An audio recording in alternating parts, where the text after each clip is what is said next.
clown music in the background. And then when they were explaining they're nonpartisan and just want police and military to uphold their oath, how can that be extremism, like the ADL and Southern Poverty Law Center are saying? They cut to the Obama deception. They cut to Fall of the Republic and say, oh, the anti-Obama movie, Fall of the Republic. No, the whole film is about how Obama is just a puppet who is going to be built up and then politically destroyed so that all the political heat on the unpopular globalist agenda gets blamed on him.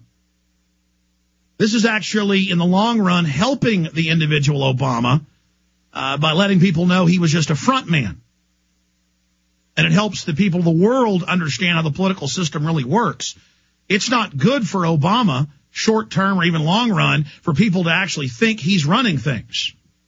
Now, I do think he's an evil, lying lawyer who knows what he's doing, but he is still mid-level, ladies and gentlemen, just like George W. Bush was. But they wanted to inject this statement about anti-Obama so that all of the Obama supporters watching would then hate Stewart Rhodes and the Oath Keepers, when Stewart Rhodes and the Oath Keepers were criticizing George Bush. They want to protect our country. They were also implying there's no FEMA camps.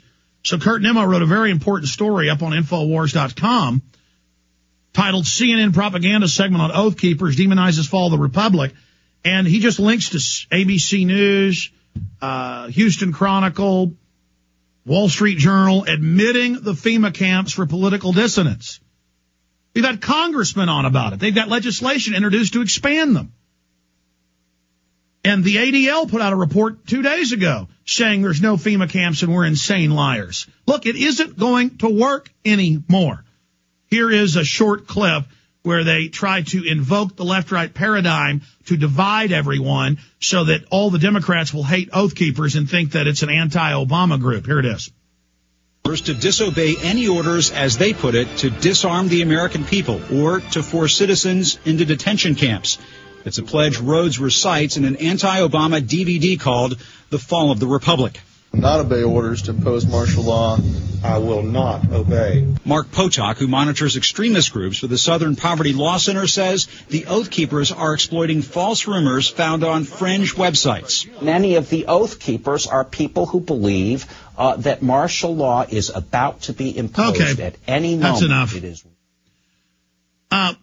We have the National Guard, the regular Army, and the Marine Corps running checkpoints nationwide and engaging in flagrant violations of the Posse Comitatus Act under direct orders from the Pentagon. I mean, to go over the evidence, Army Times, they're announcing they're going to deploy 379,000 regular Army troops on the streets of America phased in over the next 3 years. I mean, what are you talking about? It's crazy. But they're telling the public, hey, you're not supposed to discuss these issues. It's not kosher to talk about these topics. Here's a clip from Glenn Beck 2 days ago where Damon Vickers plugged the show and Beck looked like he was going to have a heart attack.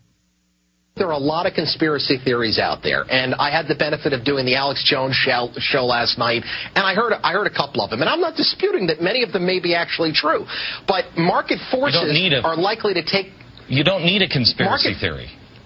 Yeah, but market forces are likely to take us there anyway.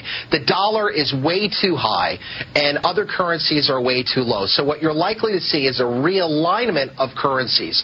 We obviously cannot say this in terms that people understand. A realignment of currencies doesn't mean anything. What it does mean is you're going to live closer to the standard. All right, we'll be right back. Stay with us.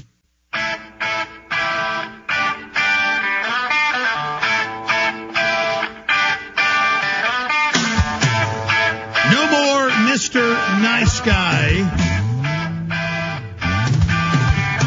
from the Obama administration. We, of course, first told you here that there was a White House enemies list.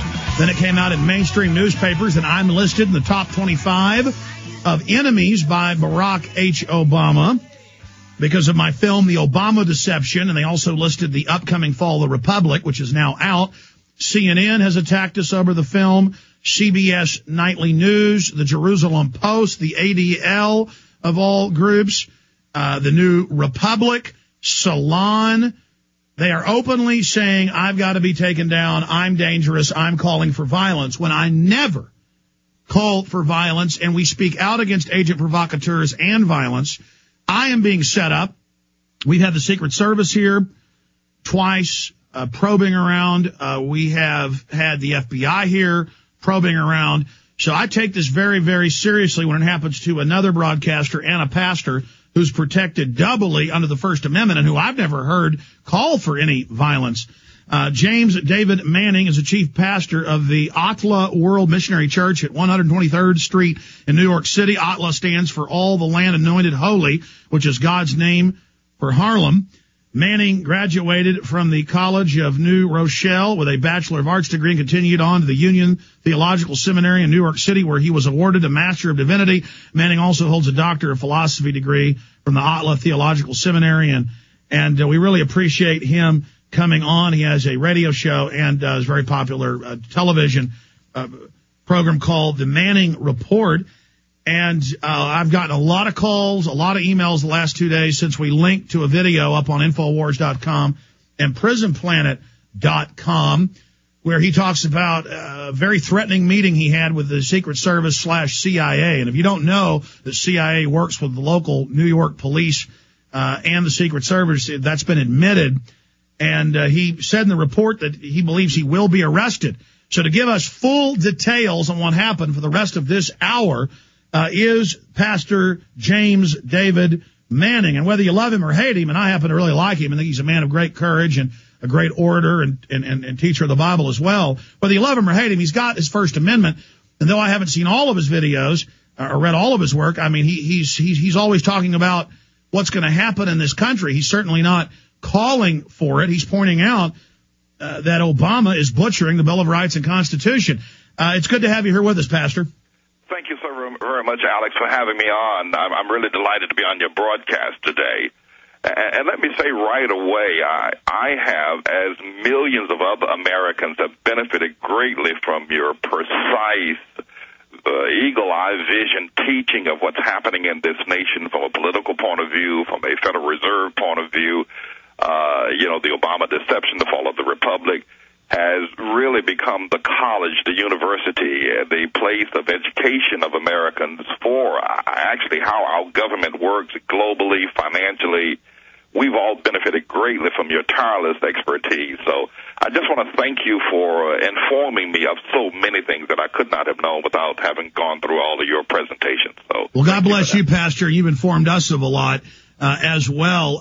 Why do you think that and this has been reported on the Senate floor by Senator Alexander, why do you think that we are now witnessing this attempt to intimidate myself, yourself, and many others, and then blow by blow, that's where everybody's tuning in right now, what exactly happened at your church earlier this week? Well, to answer your first question first, I believe there are several things, and I pray that the audience will understand this in the light of which I mean it. I believe that Obama and all of his backers are convinced that they have the power to overthrow this nation. Therefore, they're not intimidated by the idea of threatening arrest or preparing to arrest. In many ways, a visit to your office, as they've done, could be very much a test of the American response to see how quickly or if the American people will remain asleep to this. The next time they come to your not mine, but to your ministry or office, it may be for the full arrest, and you'll never be seen again. To answer the second question, basically the same thing, but here's what happened on this past Monday night. Just 3 days ago, at 6 o'clock in the evening, I had just